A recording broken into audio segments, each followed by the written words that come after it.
Ahora ya en los estudios de C5N, el editorial de Víctor Hugo Morales. Doña Agustina, qué gusto saludarlos y ponernos en marcha con este primer tramo de nuestra columna.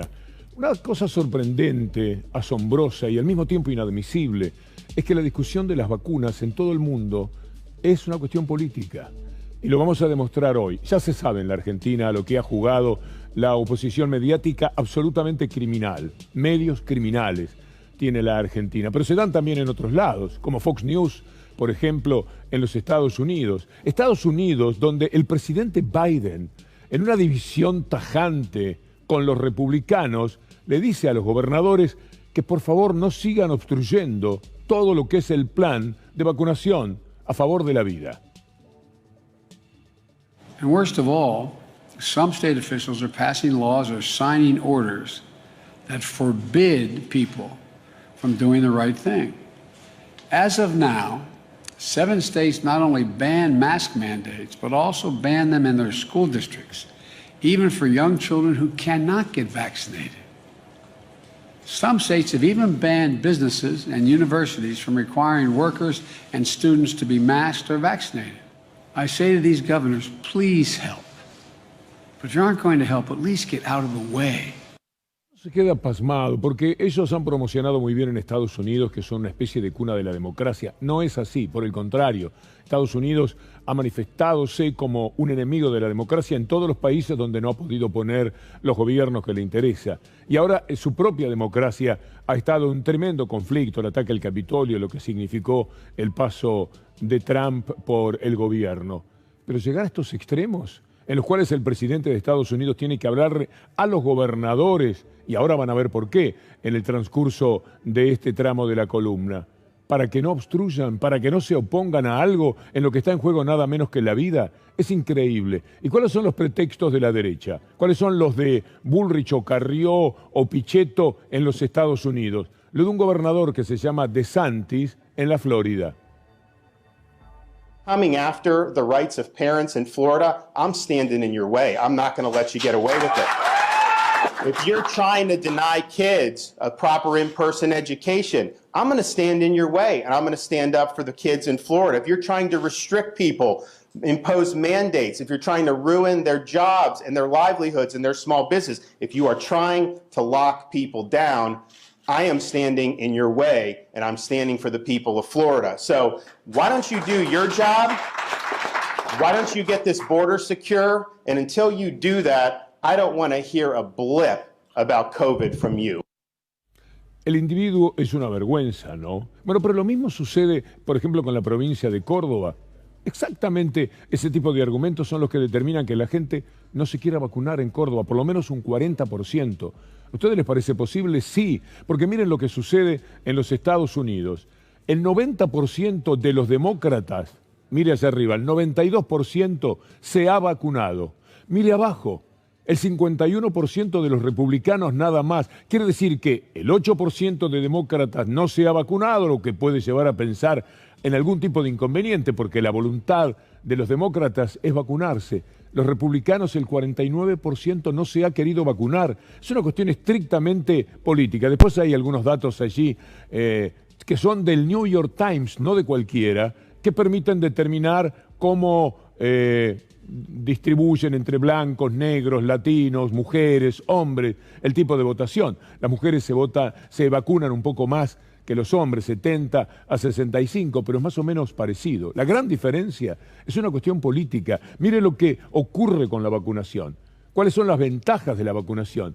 Redujo un 90% el riesgo de hospitalización por COVID-19 en adultos mayores. Esto está además en Infobae, que en estos temas es insospechable porque estamos hablando de cosas que la derecha no quisiera mencionar. Después en temas del COVID tenemos la tremenda desigualdad en el mundo.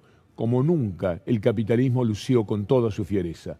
Como jamás había ocurrido, el capitalismo se mostró como algo absolutamente genocida. Mire estas placas que compartimos con ustedes para que nos permitan por lo menos reflexionar. El 81, 82% de los países ricos están vacunados, solamente el 0,26% de los países pobres. Mire esta otra placa, para que usted también, sabiendo cómo es de inequitativo el mundo, pueda participar, por lo menos en su sensibilidad de este tema. 4.320 millones, el total de vacunados en el mundo en este momento. Miren los países de ingresos bajos, solamente 11 millones. Pero por supuesto detrás está el negocio. Pfizer está muy interesado en una tercera vacuna. ¿Hace falta? La Organización Mundial de la Salud dice que no es necesario. Y también habla de la enorme preocupación que provoca que algunos estén hablando de tercera dosis y en otros países, como veíamos recién, absolutamente de nada. Even while hundreds of millions of people are still waiting for their first dose, some rich countries are moving towards booster doses. So far, more than 4 billion vaccine doses have been administered globally. More than 80% have gone to high and upper middle income countries, even though they account for less than half of the world's population. Acompáñame ahora con lo que significa la tercera vacuna en el mundo. Mire Estados Unidos, qué es lo que está haciendo al respecto. Va a dar la tercera dosis. Así además hay un lobby fortísimo de Pfizer como parecido, aunque quizás no tanto, no tan descabellado ni tan servil como el que se hace en la Argentina. Estados Unidos confirmó que dará una tercera dosis, mientras que África no tiene una vacuna. Es una cosa muy miserable el mundo. Mire Francia. Francia también está en la gran vacunación de la tercera dosis. Se sabe que con las dos primeras es suficiente, pero con el pretexto de reforzar la tercera dosis. Esto es global. Lo que no se haga globalmente, en algún momento les va a jugar en contra. Esto es lo que hace Europa. Y escúchelo a Macron anunciando lo mismo para Francia. Nouvelle question. Est-ce qu'une troisième dose de vaccin sera nécessaire? Eh bien, ces fameux anticorps, quand on est immunodéprimé, et donc on a certaines maladies, lorsqu'on est plus âgé ou plus fragile, on va les perdre plus rapidement. Et il est maintenant établi que pour en effet lutter contre ce virus, il faut des rappels. Et il faudra vraisemblablement une troisième dose, pas pour tout le monde tout de suite, mais en tout cas pour les plus fragiles et pour les plus âgés. C'est pourquoi nous nous préparons, comme d'ailleurs les autres pays européens, à faire cette troisième dose pour les personnes qui sont les plus âgées et les plus fragiles. Et nous le ferons à partir de la rentrée. Donc oui, vraisemblablement une troisième dose, et plutôt pour les plus fragiles et les plus âgés à ce stade, et on apprend à chaque étape. Pero lo que ha hecho más daño en el tema de la vacuna son los medios donde estos gravitan. En los Estados Unidos, el 92% de demócratas vacunados contra el 51% de republicanos. También es obra de Fox News. También ha luchado incesantemente para que las cosas sean de esa manera. Miren ustedes lo que es la campaña que se hace en la Argentina. La Nación. Presta atención a esta nota. Las razones por las que la inmunidad de rebaño se ha vuelto prácticamente inalcanzable en la Argentina. No son buenas noticias alcanzar la inmunidad de rebaño, ese pequeño gran paso que permitirá a la humanidad entrar en la pospandemia, parece una meta cada vez más lejana y difícil de alcanzar. Lo dicen expertos a nivel mundial. ¿Algo más? Porque lo interesante es apreciar que no es un problema de la Argentina no llegar a la inmunidad de rebaño, es un problema del mundo, por la insuficiencia de las vacunas, por los que no se quieren vacunar. ¿Cómo van a conseguir con un 40% de personas que no se quieren vacunar en Francia o en los Estados Unidos la inmunidad de rebaño? Es imposible. Y para la Argentina también será muy difícil, pero no es el único caso. La Nación, con su delincuencial forma de entender el periodismo, lo quiere presentar de esa manera para desalentarnos a nosotros, clavarnos puñales. Es la Argentina la que no va a conseguir la inmunidad de rebaño. Algún día, si Dios me lo permite, porque siempre tenemos que plantearlo de esa manera, es posible que alguna vez pueda tomar este mismo título, que la Argentina no va a conseguir la inmunidad de rebaño y que sea una vez más que una falsedad, un adelanto negativo para sembrar el desaliento entre todos los argentinos, que es lo que hacen. Como con el tema de la vacunación. Vivimos haciendo actos de confianza. Usted se subió a un taxi y no sabe si el señor trabajó toda la noche y todo el día y viene durmiéndose en el taxi. Usted sube a un avión y no sabe si el piloto es aquel que, peleado con su novia, enojado con ella, dio el avión contra las montañas hace 2 o 3 años. Hacemos actos de confianza, pensamos que el piloto y que el taxista y que todo lo que consumimos está bien, porque no podemos vivir de otra manera. Yo no voy a dejar de hacer un acto de confianza en lo que dice Bisotti, en lo que dice Salvarezza, en lo que dice Kreplak, en lo que dice el ministro de Salud de la Ciudad de Buenos Aires, Quirós. ¿A quién le voy a creer? ¿A La Nación? ¿A Clarín? Que sabemos perfectamente el daño que quieren hacer, porque el gran recurso es que la gente no se vacune, que entre el Delta, con el tema de los varados, que tengamos muchísimo más contagio y muchísimo más muerte, y esas muertes tirarlas en la Casa Rosada, para que finalmente los políticos de la derecha, los que ellos manejan, puedan hacerse cargo de algo más, tristemente, en la vida de la República Argentina. Escucha a la gente de TN con la jarra loca. Ya no dijo que no van a... Dijo que por ahora... pero están reclutando voluntarios también. Claro, la idea de jarra loca, ¿de dónde nace? Que, por supuesto, se mezcla cualquier cosa, vos no sabés lo que tomás, pero no sabés qué efecto te va a provocar. Por eso está buena el paralelismo, porque si no hay estudios publicados sobre qué pasa con esta vacuna y esta otra, no lo que están citando. No, pero esperá. Es muy cruel escuchar esto, pero yo no me enojo con los colegas. El dolor lo provoca la ignorancia que usted tiene de quién es el que está detrás de toda esta información, quién es el que se queda con Telecom, con Cablevisión, para seguir robándole más o menos 60.000 millones de pesos a su bolsillo este año, y usted recibe la factura y dice, ¿a quién le va a protestar? Si el periodismo masivamente, el 90%, oculta el padecimiento que tiene ENACOM con estos ladrones comandados por Mañeto. Entonces, hay que someterse a la idea de que enojarse con los periodistas no nos conduce a nada. Ellos hacen lo que pueden, lo que quieren, a veces son cómplices. Es su vida, cada cual es su vida. Lo que está detrás, el inmenso poder que hay detrás, es el que está cuando yo no haga más televisión y cuando colegas conocidos de la televisión ya no estén más. No vamos a estar un día, pero ellos, el poder real, sí va a estar. Dice el doctor Salvarezza en este audio, la mentira que es lo de la jarra loca. Resultados han sido muy buenos. Lo que ha hecho el gobierno nacional es utilizar la evidencia científica y toda la tranquilidad de que si no está el componente homólogo, Sputnik 1 y Sputnik 2, podemos aplicarnos la vacuna Sputnik 1, por ejemplo, con AstraZeneca. Que no es un tema de jarra loca donde se hace cualquier cosa. Que no es un tema de jarra loca donde se hace cualquier cosa. Se hace y se dice cualquier cosa por una cuestión política. Lo que empezamos mostrándole de Biden y los gobernadores republicanos en los Estados Unidos, el trasfondo siempre es político. Lo que dicen los periodistas no es periodístico, tiene que ver también con una lucha política. Ellos representan los intereses del poder real toda vez que están defendiendo esto. Mire lo que hace La Nación con el tema de las vacunas.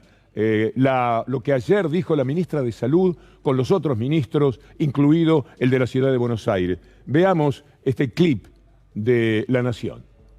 Con muchas ganas de conocer, no sé si me lo permitís, qué piensa Claudio sobre lo que se ha anunciado, ¿no? Primero, el blend. El blend. Escuché el blend. Muy bueno, el Diego blend. Lewin dijo el blend. El blend debe ser la mezcla de sabores. Yo no entiendo nada de esa porquería que es el alcohol, pero para mí es veneno. Pero no sé qué, el blend, que es la mezcla de sabores, yo lo llamo la lotería. En Argentina hoy estás ante una lotería de vacunas. Una lotería. Así la llamo yo, una lotería de vacunas, sí. ¿no? Bien, ustedes saben, el gobierno anunció finalmente esta noche que se van a mezclar vacunas en la Argentina. Un anuncio muy, muy audaz. Muestra evidentemente las dificultades que ha tenido Argentina en este sentido, las malas decisiones políticas que se han tomado y algo que, bueno, no parece por ahora estar aplicándose en el resto del mundo. Que los Aguirre piensen de esa manera. Volvemos a lo de los republicanos y demócratas en los Estados Unidos. Pero además, los Aguirre le hicieron caja a 15 millones de dólares de Macri. Un negocio como nunca se vio, porque ellos de todas maneras acompañarían siempre a la derecha, Macri o Rodríguez Larreta. Pero Macri quería asegurarse algo, sin pensar que lo iban a patear de la forma desconsiderada que lo han hecho aquellos a los que formó, como Rodríguez Larreta y María Eugenia Vidal, y está en Suiza esperando el fracaso del PRO, porque si al PRO le va bien, Macri nunca más. Por lo tanto, Macri necesita que le vaya bien al gobierno y no al PRO. Se queda allá, mentirá diciendo, vamos el PRO todavía, pero a él no le sirve. Porque si Rodríguez Larreta sale triunfante, sale bien, con Santilli en la provincia de Buenos Aires, con María Eugenia Vidal en la ciudad de Buenos Aires, chau Macri, hasta siempre Macri. Olvidémonos, habrá que hablar del larretismo, inventar ahora otro tipo de persona que conduzca a la derecha. Pero mire usted de qué manera uno puede probar con facilidad la mentira respecto a la vacuna combinada. Esto es del 11 de diciembre del 2020. Es la BBC.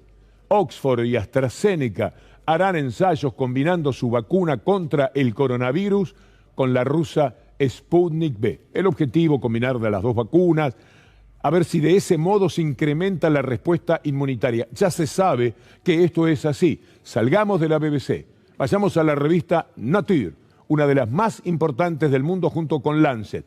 Las vacunas COVID combinadas desencadenan una potente respuesta inmunitaria. Esto es para los mentirosos de la nación. Esto es para que usted no se deje llevar por todos estos cuentos tremendos que nos hacen para desalentarnos y para que mucha gente diga, no, yo no me voy a dar la vacuna porque es una combinación, es una jarra loca, miserables, sinvergüenzas, bandidos y pro muerte. Esos son. Hay que entenderlo de esta manera. Alguien va a decir, y yo qué sé, no sé, dicen que es una jarra loca. Y no es verdad. Es una mentira, es una falacia más. En cambio, lo que tenemos que hacer es el acto de confianza. Después de todos los años de una ministra como Bisotti trabajando en el tema de la vacuna, ¿a usted le parece que se le puede escapar un dato cuando además los científicos del mundo están respaldando lo que la Argentina anunció en el día de ayer? Mire, le vamos a mostrar algo que se puede decir de buena onda. Es en Chile, hablando de Uruguay. Es allí donde mencionan que en Uruguay, efectivamente será así, a la Sinovac que se ha dado, que es la menos potente, la menos eficaz de las vacunas, le van a agregar una tercera dosis de Pfizer. Y nadie dice nada aquí, porque ya que Uruguay es señalado tantas veces en este tema como un ejemplo dentro de las discusiones políticas, también podrían hacerlo ahora. Esto le va a interesar y mucho porque tiene que ver con lo que está pasando en la pandemia en otros países y que podría significar un escenario probable también para nuestro país. ¿Por qué digo que esto le puede interesar? Porque Uruguay ha hecho noticias justamente durante esta jornada y se confirmó una información que no estaba muy clara durante los últimos días y tiene que ver con la campaña de vacunación de refuerzo. En este caso habíamos dicho ya en Planeta Futuro que iban a entregar una tercera dosis para las personas que tenían, por ejemplo, esquema completo de Sinovac, una dosis de Pfizer. Sin embargo, ya se ha confirmado y es completamente oficial. Las personas que en su mayoría recibieron la inmunización con Sinovac, con 2 dosis de Sinovac, van a recibir un refuerzo de Pfizer. Y verá que en Chile, mañana o pasado, el comentario será ese, porque ellos también tienen la Sinovac y por eso les interesaba periodísticamente. Volvemos con una segunda parte de nuestra columna dentro de un rato. Ahora viene una pausa y enseguida la continuidad con Antonio y Agustina en El Diario.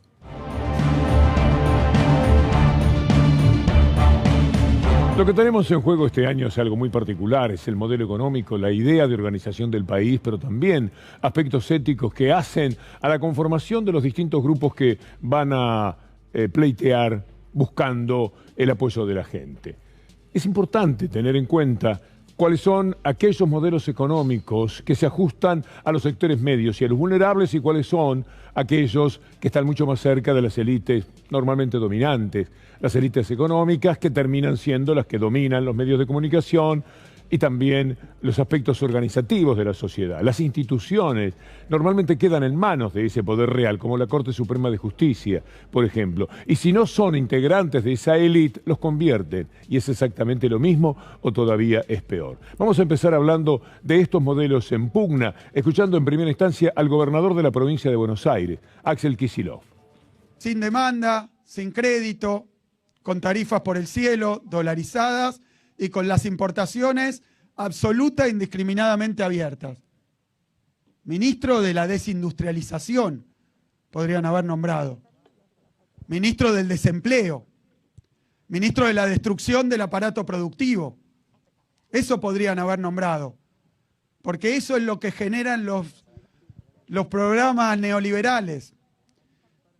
Y eso es lo que también importa que se discuta en el Parlamento Nacional. Esta es una elección legislativa, pero se va a discutir qué pasa con los bancos, qué pasa con las tarifas, qué pasa con la industria, qué pasa con el trabajo.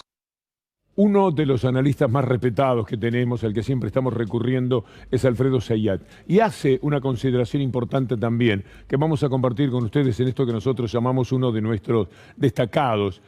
Ahí está cómo María Eugenia Vidal ha hecho la peor gestión de la provincia de Buenos Aires.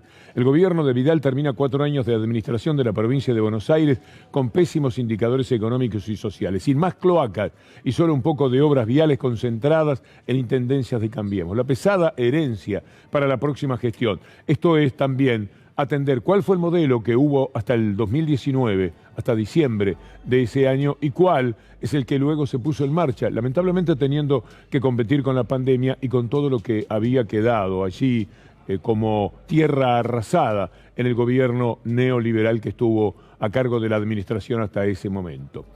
A cierta altura uno tenía como frase aquello de a la vejez viruela, y se aplica perfectamente a López Murphy. López Murphy ha retornado a la política de una manera casi llamativa, nadie se acordaba demasiado de él. Está bien que quiera volver, siempre se puede tener eso, a lo mejor se aburre, a lo mejor pasó demasiado tiempo afuera de los brillos que pueda dar la actividad política cuando eso sucede. La cuestión es que volvió, pero para llamar la atención está haciendo cosas que se van a decir a la vejez viruela. No puede ser que un hombre que se precia de bien, etcétera, pueda recorrer caminos tan espantosos como estos, con lo que le vamos a escuchar. El problema más serio que yo veo es que están barriendo todo para después de la elección. Entonces, lo que decía Rabanal, que es muy importante, nosotros tenemos inflación de 3 y devaluamos al 1. Los que somos grandes, ¿cuántas veces vimos las consecuencias del atraso cambiario? Atraso cambiario, perdiendo reservas, sin reservas, eso no termina bien. Atraso cambiario. Es decir, claro, tendría que estar más alto el dólar. Hacer estos análisis de la economía después de haber pasado el neoliberalismo y con la pandemia como marco es por lo menos cruel. Pero además, López Murphy ha dicho aquello de los desaparecidos, etcétera, quizás para llamar la atención, porque la derecha está compitiendo mucho para ver quién arrastra más, quién se destaca un poco más y justifica su presencia en listas sumamente apetecidas. De ahí viene que se haya dicho lo que el diputado Iglesias y luego sostenerlo, que también es una marca que identifica cuál es el sentido ético que le dan por lo menos a su vida desde la derecha. ¿Cree que se haya pasado el límite? No he hecho ninguna declaración del tipo de las que se victimiza la señora Florencia Peña, ninguna. Jamás he insultado ni usado ese lenguaje soez que ella usa con ella misma y no pienso disculparme de cosas que no he hecho. No sabe qué es peor.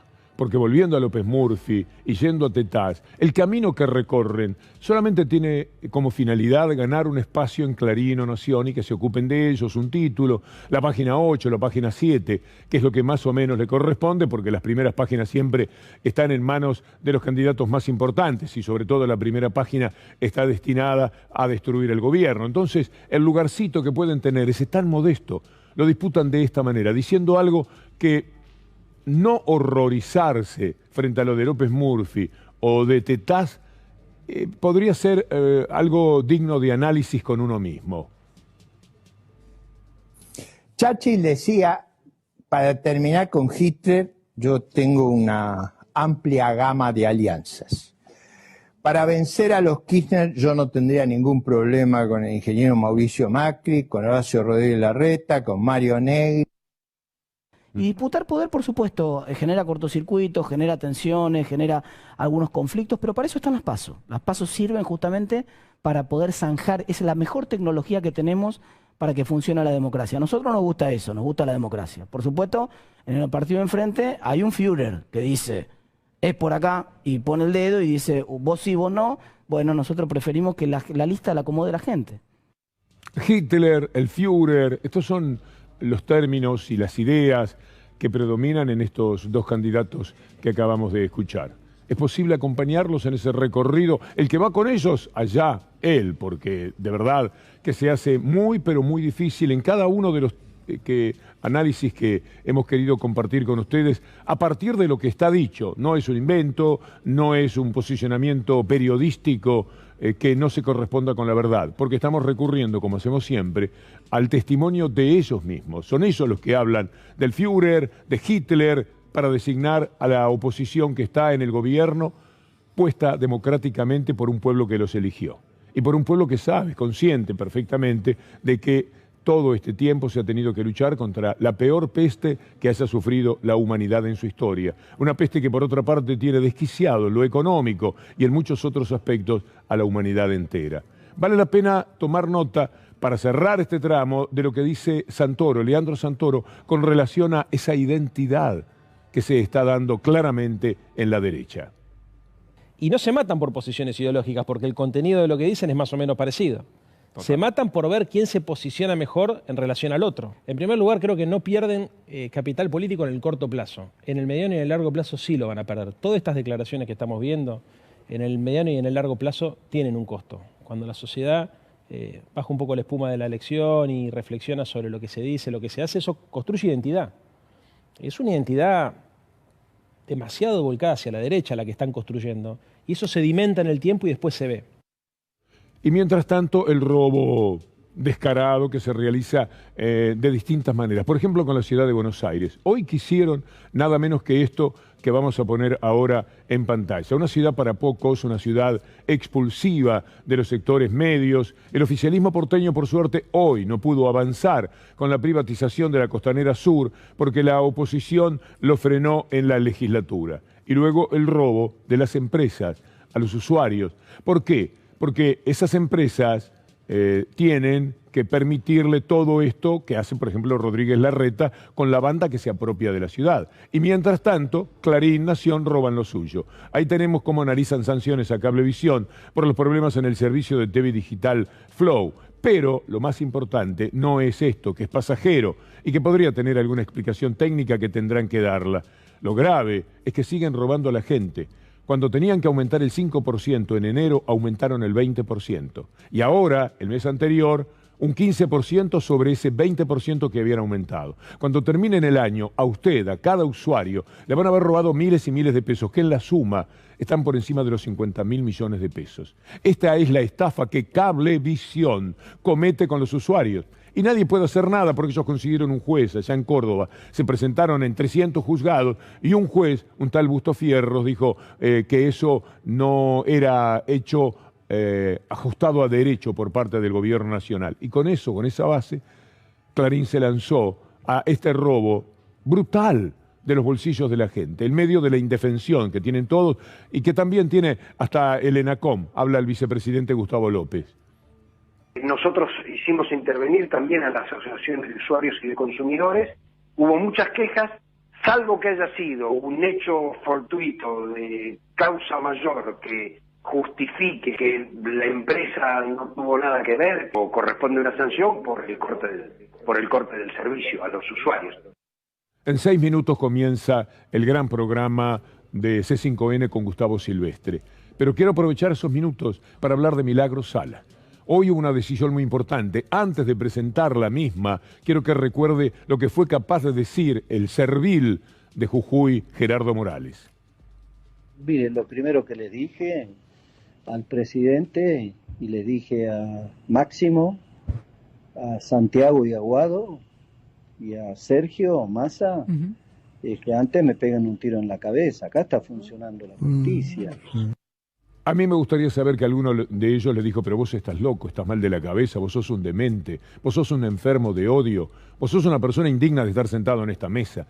Alguno por lo menos lo tiene que haber pensado, porque de otra manera no se puede tolerar, más allá de que Massa ha sido un hombre que ha tenido muchísimo que ver con Gerardo Morales para la tristísima, horrenda, absurda, injusta prisión que ha padecido Milagros Sala. Vamos a conocer primero este tuit del doctor Darío Villarroel, nuestro amigo. La Sala 4 de la Cámara de Casación resolvió anular, escuche esto, resolvió anular la condena a Milagros Sala en la denominada la causa de los huevazos, donde el querellante era Gerardo Morales, justamente. Ahora el tribunal jujeño deberá decretar la prescripción. Borinsky, Hornos y Geminiani no se habían dado cuenta porque la decisión la toman otros integrantes de casación. Pero estos tres, yo fui al juicio de los huevazos, estuve presente y vi a Borinsky, a Hornos y Geminiani traicionar toda relación con el derecho, condenando a Milagros Sala a más de lo que ya venía condenada.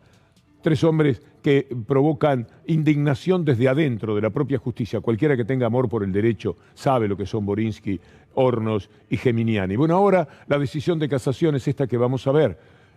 Casación anuló la sentencia contra Milagros Sala y ordenó dictar un nuevo fallo. Los magistrados entendieron que la sentencia no estaba debidamente fundamentada. ¿Qué va a estar?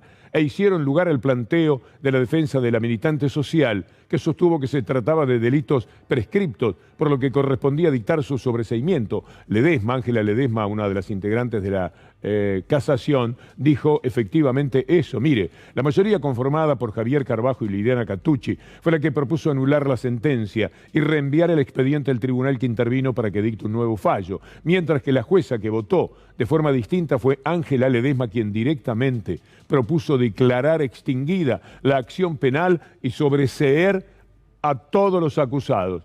Yo quiero recordarles estas imágenes. Esto es lo que hizo Milagros Sala. Esto es lo que perturba a un perturbado individuo que dice que prefiere darse un tiro antes de hacer justicia con Milagros Sala. Esta es la obra de Milagro. Se lo queremos recordar. Y siguen, Estamos con un dron sobrevolando la monumental obra estudiada en algunas facultades, en algunas universidades de los Estados Unidos y también de Europa. Esto es algo inimaginable, de las obras más importantes en la humanidad, hecho llevado adelante por una persona con el respaldo del Estado y con el trabajo de su propia gente, de la Tupac Amaru. Y todo aquello del fondo también. Esas miles y miles de viviendas, no solamente en este lugar, que es la capital, sino en toda la provincia de Jujuy, hizo Milagros Sala, a la que entre Mañeto, Borinsky, Hornos, Geminiani y toda esa runfla lamentable que ha deteriorado el valor de la República en la Argentina, la tuvieron presa durante todo este tiempo, por una causa que ahora dicen hay que anularla. La causa no sirve, no tiene valor. Es muy triste, pero también hay cosas que todos los días nos importa compartir con ustedes dentro de lo posible porque entibian el alma. Hoy hace 7 años supimos de la existencia de Guido Carlotto, de Guido Montoya Carlotto, el músico, el amigo, pero también aquel nieto que conmovió al país cuando se pudo saber de su existencia, porque es el nieto de Estela Carlotto.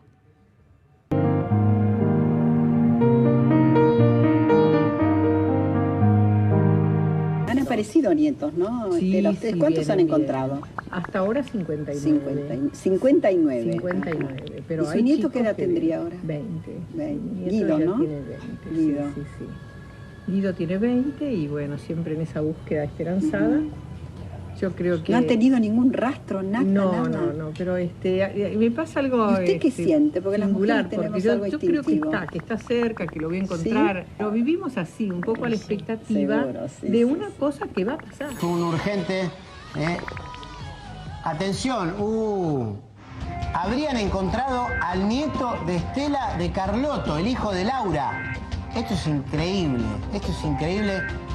es para llorar, ¿no? ¿Qué es lo que a vos te hacía ruido y qué fue lo que te definió venir a Abuelas?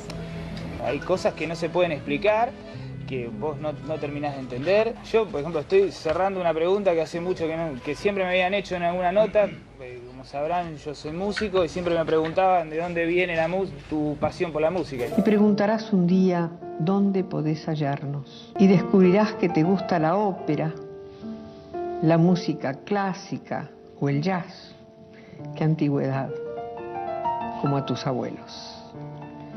Escucharás a Sui Generis, o a Almendra, o a Papo, sintiéndolos en lo profundo de tu ser, porque así lo sentía Laura. Mi ilusión es abrazar a Guido. No sé cómo se llamará, si está lejos, cerca, si está bien o mal.